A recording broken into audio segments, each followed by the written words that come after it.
Eto na sila, ang nag-iisang masugid na tagahanga ni Nicole Yala. Chris Chuper! Kasama ang nag-iisang die-hard fan ni Chris Chuper. Nicole Yala! Dear Nicole and Chris. Dear Nicole and Chris. Dear Nicole and Chris. Dear Nicole and Chris. Magandang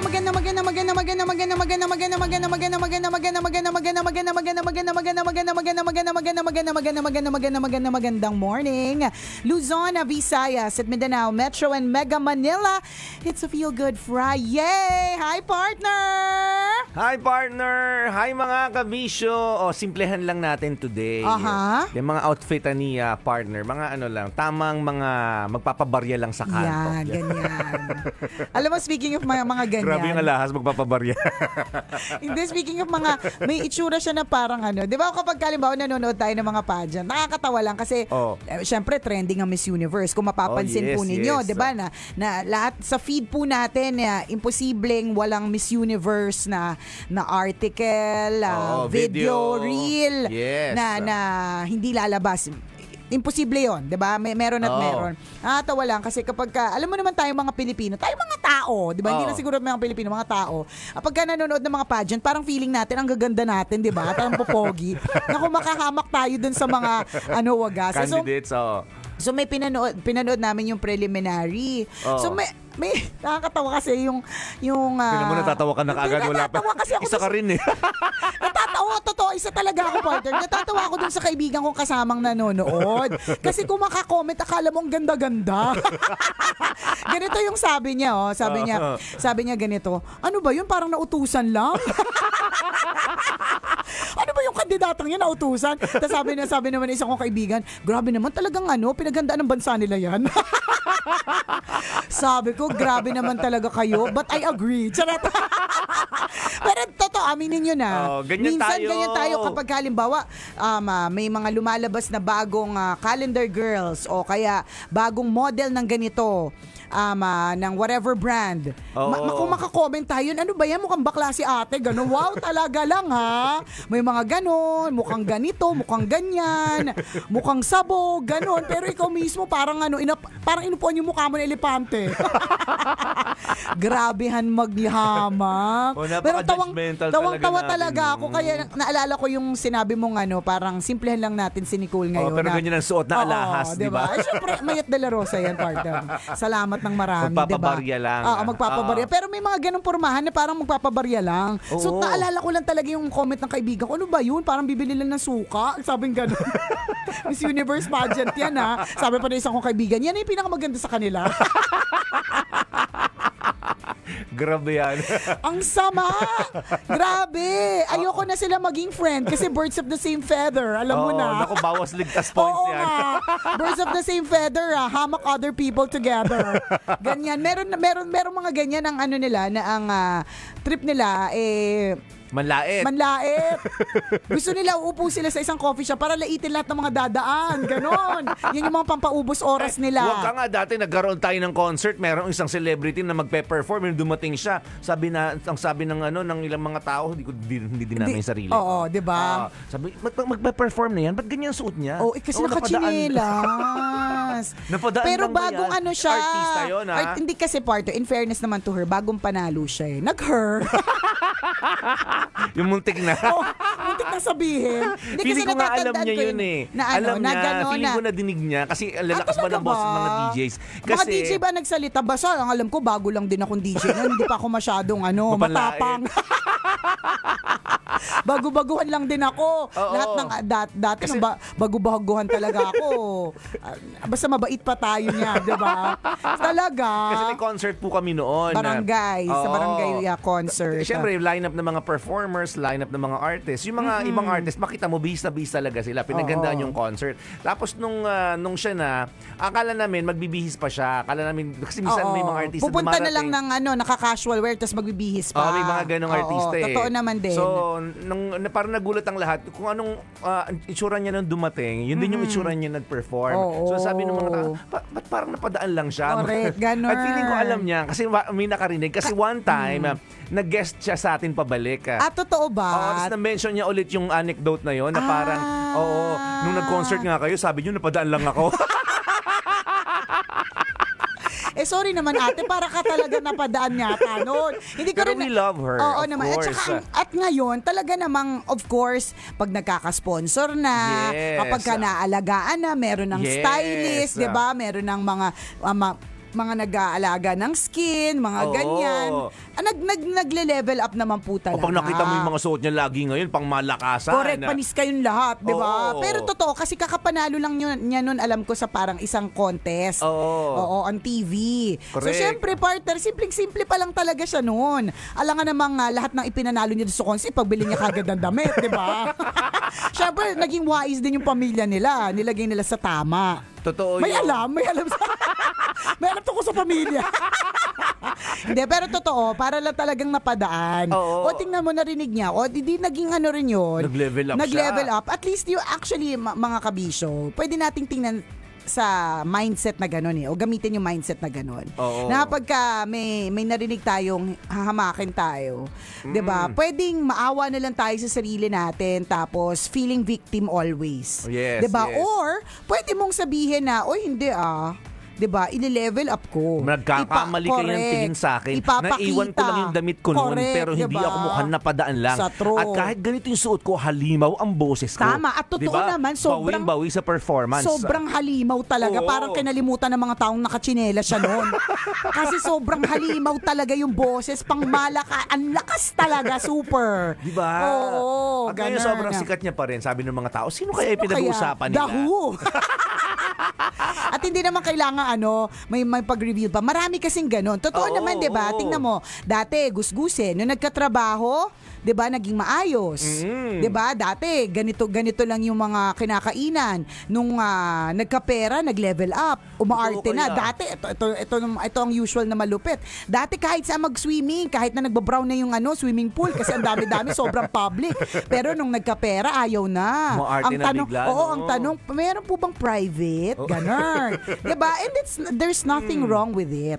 Ganon talaga. At maganda 'yon. Mag-move up, mag-level up, umangat, mag-evolve. Yun naman yung mahalaga. Yun ang kailangan natin sa buhay. Sa true. Diba kung nasabihan ka ng ibang tao na feeling mo nakasakit sa damdamin mo, pero kung titingnan mo sa aspetong kailangan ko kasi mag-improve. Yan. Diba?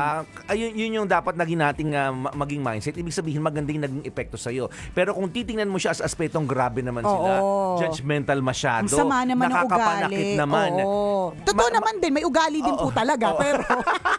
Pero mali yung mindset na hahayaan mong ganun ka. Papabuli ka naman din. Correct. May mga tawag doon kritisismo, 'di ba? Kinikriticize tayo ng ibang tao, pero nagkakaiba lamang po, depende kung paano ka mag-respond. Hahayaan mo bang lagi ka na lang nasasaktan? Correct. O hahayaan mong ipakita yung improvement mo? Tama. Ganun yun. Tsaka, importantatious na we learn as we go along. Yes. Ganon. Di ba dati nga siniko sabi, tingnan mo, ang itim-itim ng tuhod niya. Oo. Totoo. Ngayon. Tingnan mo. Hindi nyo alam kung nasan yung tuhod. Charot. Di ba may ganun eh? Oo. Ganyan talaga. Yung pananamit namin dati, pag nagme-makeup kami, ang puti-puti na mukha. Di ba? Mukha lang ang maputi. Tapos ibang parte ng katawan, moreno at morena na. Hindi, diba? Tsaka partner, kapag ka binabalik sa atin ng Facebook or ng memories or whatever, di ba? Kapag may nagtatag sa atin ng mga lumang photos, may isip ko talaga, event yan na malaki yan lasot ko. Yan lang. Pero kasi nag-uumpisa ka pa lang noon. Di ba? Tsaka, basta ang importantitious mga kabisyo, ganun. Yung mindset po natin is mag-evolve po tayo. Yes. Diba? Huwag nating isipin lagi bully, na victim, anxiety, ganyan. Hindi, pwede naman nating ang anggulo natin dito is pwede nating galingan. Tama. Hindi ko makakalimutan isang kong kaibigan partner nung kasama namin siya sa Hong Kong. Itong taong to, wala pa siyang, hindi pa, nag-uumpisa pa lang siyang magtrabaho o wala pa siyang trabaho. So, nung time na yun, malamig. So, bumili siya ng jacket, di ko alam kung saan niya nabili. Para sa akin, ayos naman. Ang importante mainitan ka sa panahon ng malamig. So paakit kami ng escalator na escalator, merong mga pababa na tao, syempre, 'di ba, magkasalubong 'yan, ganyan. Hindi ko makakalimutan yung isang mama na ibang lahi, hinamak talaga siya. As in, wala sinabi lang sa kanya, that's a very ugly coat, sabi niya. Parang ang pangit ng suot mo, ganon. No, after noon, partner, talagang dinabdam niya. Parang, grabe, yun naman, sinabi niya yun sa akin. Ganon, naramdaman niya na mahirap siya, nasampal siya ng kahirapan, ganon. Wag ka, partner. Naging stepping stone niya yun para next time, hindi na siya basta-basta hahamakin sa mga OOTD niya. O ngayon, kahit inutusan siyang bumili ng suka, partner, naka-coat siya talaga. Ganon. Diba? Naging way niya para mas mag-evolve. Yun naman talaga yung importantatious, mga kabisyo, 'di ba? Kailangan natin yun kasi feedback yun galing sa ibang tao na minsan hindi natin napapansin pero nakikita ng ibang tao. So if you take it constructively, 'di ba? Makakatulong yun makakabuti naman siya sa iyo maka-improve. So yung sinasabi natin, take criticisms constructively. Kailangan po natin yun, 'di ba? Feedback mula sa ibang tao, sa mga tao nakakasalamuhan natin. Correct. 'Di ba? Ako naman naalala ko dati, meron akong uniform kasi, 'di ba, sa school. Ang polo ko talaga iisa lang. Okay. Tapos yung polo na yun, yung tela na yun, lukutin pa na kahit planchahin mo siya. 'Di ba? Lukot talaga siya. Ganon. So every time na papasok sa klase, ako talaga yung pinakalukot parang ang tingin sa akin kawawa. Grabe naman, laging lukot yung suot niyang uniforme, tas manilaw-nilaw pa. So ang ginawa ko nun, bumili ako ng bagong tela. Kala nyo ibababad ko sa tina. Tapos litaw na litaw ako. Sila yung dilaw na dilaw, ako yung maasul-asul. 'Di ba, mamlu-mlu, 'di ba? Kapag ka sobrang puti, papunta na siya sa blue. Di ba ganun yung tela dati? Laging bago. Pag nakababad sa tina, talagang bughaw na bughaw. Correct. Totoo. Dugong bughaw ako pumapasok sa classroom namin. So, kahit sa dilim, nag-glow si Chuperto. Ano kayo? Boom!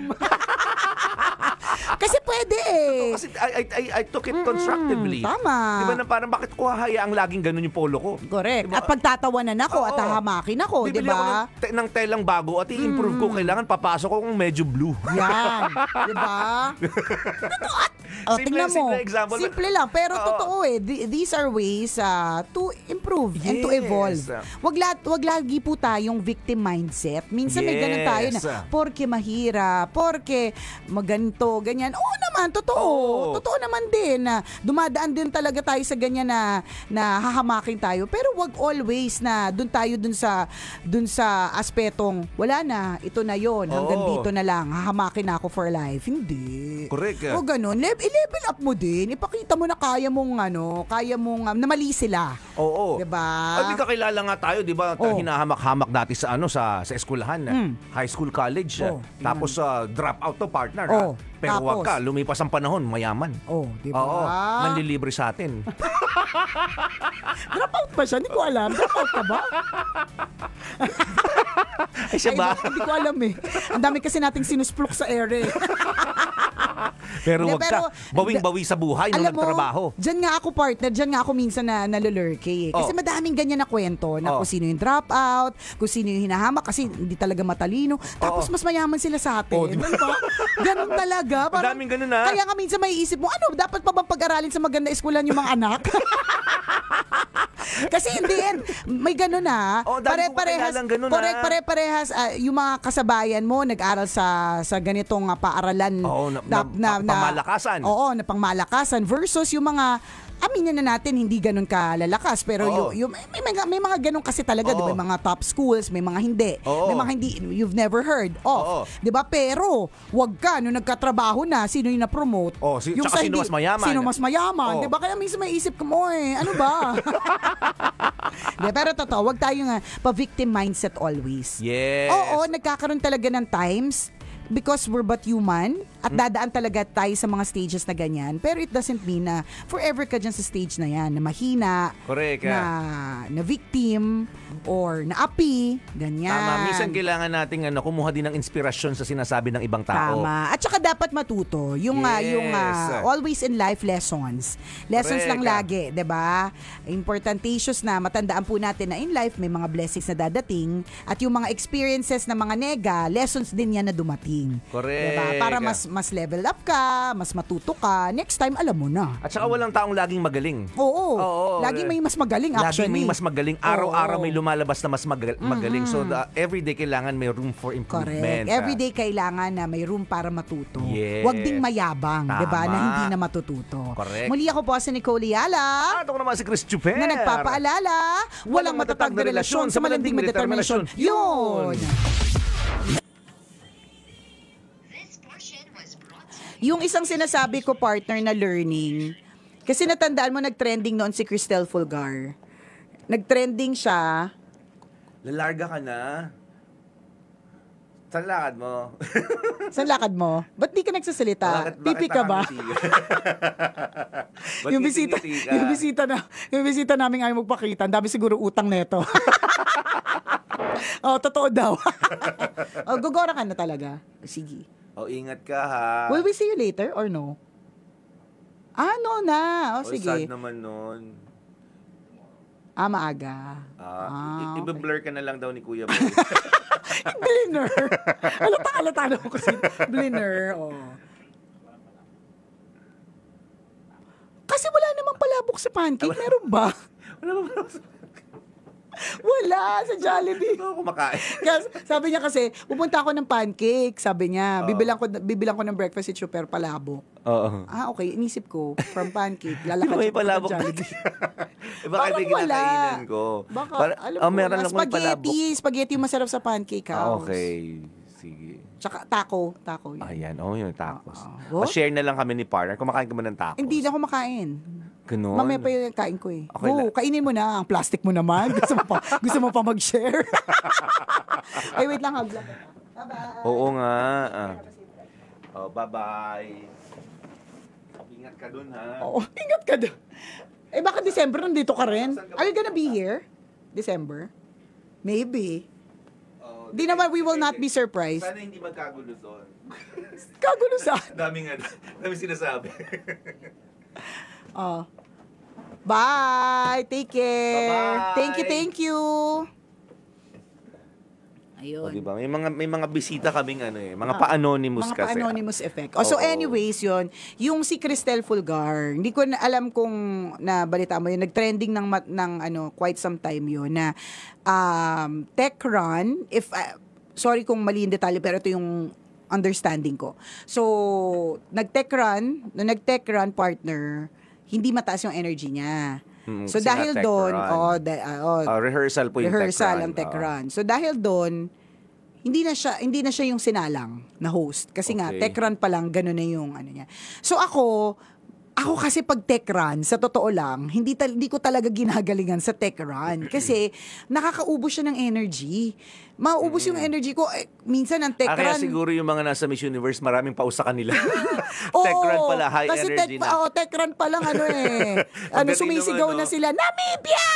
Diba? O pagdating ng mismong event, may paos. Hindi kasi totoo yun, it will happen Mangyayari talaga siya. Kaya importante is to preserve. Kaya lang, dun sa nalaman ko yun, sabi ko, so ibig sabihin, may mga clients na tech run pa lang, chine-check na nila kayo. So ngayon, yung latest na hosting natin, tinanong ko yun. Kasi alam ko may tech run. Sabi ko, ayoko pong biglang last minute palitan nyo po ako. Kailangan po ba sa tech run na ito, sa rehearsal, mataas na po ba yung energy? Or can we just go through it? Ganon. Kasi ako lagi, ina-assume ko lang talaga na pag nag-tech run ka, bakit mo ito yung tech run. Sa akin talagang, why? Kasunod nun yung event. Gusto mo ba pagdating ng event, pagod ka na, paus ka na. Tsaka plus, you leave something na to the imagination. Parang ayaw mo munang i-all out. Gagawin mo yun sa mismong event. Pero yun nga, sabi nga natin, partner in life, there will always be lessons. So it was a lesson for me na parang in my mind, kapag may ganito at may tech run, itatanong ko, gusto nyo po ba high energy agad? Kasi ayoko po mapalitan. Sayang po nagpa-makeup ako. Kailangan ng kaperahan. Kailangan, correct. Kang walang dala. Sa true, ganon. So learning siya, learning curve. Nagpaliwanag ba siya after na since tech run yun, hindi naman talaga yun yung hindi, or I think, hindi ko rin masyadong sigurado, but ang yata is, Generally ano siya, parang mahinhin. Medyo Okay. mahinhin din yata talaga siya. Yata, ganun. Or, ako I would understand, ako kasi intinding-intindi ko eh. Tekran yun eh. So, syempre, pag Tekran, malamya ako partner eh. Nagugulat ako pagka kailangan to the maximum level ng energy, tas Tekran. Tapos wala naman taong nanonood. Tapos wala naman tao. Pwede siguro, para lang matest yung mic. Na, ito, ganito po yung level ko kapag high energy na. Maganda, para ganon. Pero yung kunyari, 16 pages or minsan 32. Oo, tapos irarun through mo yun ng atas. Pagdating nung dulo, wala ka ng energy. Tekran ang lalabas dun sa mismong event. Oo. 'Di ba? Parang rehearsal kasi pagod ka na. Pero again, then, learning yun para sa akin. Next time, magtatanong talaga ako. Baka kasi dun pala mahalaga na. Totoo Oo. yun. I-judge ka na dahil doon. Importante na lagi tayong may nakukuhang lesson. And yung sinabi namin kanina na ano yun kumbaga improvement is anong tawag dito, walang hangganan. It's infinite. Hindi pwedeng magaling ako ngayon, wala na ako na yung pinakamagaling, wala na akong i-improve. Hindi, every day may lumalabas na magagaling. Diba? So hindi mo masasabing ikaw yung lagi nasa kisame kasi 'di ba? May mga taong pag lumabas ka ng opisina, may mas magagaling pala sa'yo. Pag bumunta ka ng ibang eskwelahan, may mas magagaling pa pala sa'yo. Pag bumunta ka ng ganitong kumpanya, may mas magagaling pala sa'yo. Diba? Kasi ganun yun. And minsan, kunan natin sila ng inspirasyon, yung sinasabi natin na parang, kasi kapag kinuha mo siya na negatively, diba? Ang isipin mo, ay grabe, ang hina ko naman. At tatanggapin ko na lang na mahina ako. Oo. Hindi. Kung nakita mong magaling yung ibang tao, kasi kunyari pinadala ka sa ganitong seminar, ganitong event, tapos nakita mo mas magaling sila, gagalingan mo din. Diba? Mamomotivate ka. Dapat may inspire ka lalo na magpakagaling. Ganun yung sinasabi nating maging mindset. Kasi nga, Tama. yung improvement, nandyan siya palagi. I-avail mo lang. Gagamitin mo lang yung improvement na sinasabi natin. Hindi mo sasabihin, wala na akong i-improve, ganito na ako, mahina talaga ako. Wrong mindset yon. Totoo. Diba? There's always room for Always. improvement. Always. Huwag mayabang, ha? Oo. You should be humble enough to accept na meron talaga mas magaling sa akin. So, Oo. dapat matuto lang din ako. Na always, yun nga yung sinasabi ni partner, always room for improvement. Correct ka. Halimbawa, kahit sa itsura, ako yung pinakamaganda, ako yung pinakagwapo. 'Di ba? Diyan sa opisina nyo. Correct. Diyan sa reunion ninyo, na dyan 20 sa kayo. tropa mo. Oo. Correct. Kasi, di ba, sabi ko nga sa'yo bilang trending ang Miss Universe, ang daming maganda, pero may pagka yung i-choose na yung sino yung mga parang top na candidates, meron talagang at meron aangat. Totoo. Meron at merong mas maganda talaga. Correct. Pero yung mga hindi nanalo, ibig sabihin, di ba, hindi na talaga sila maganda. Pwede pa silang bumawi. Pwede pa silang magpaganda, mag-enhance ng personality nila. Correct. At pakita nilang sila talaga yung pinakamaganda. Kaya nga yung iba, 'di ba, paulit-ulit silang nagjo-join. Oo. Hangga't na-achieve nila yung gusto nilang place or gusto nilang title, yung ganun. Kasi naniniwala sila for improvement. Yes. So dapat ganun din po tayo. Correct. Yun lamang po. Sana po okay ang inyong umaga. Have a safe weekend at sana po wala magkasakit po sa inyo. Yes. Stay safe.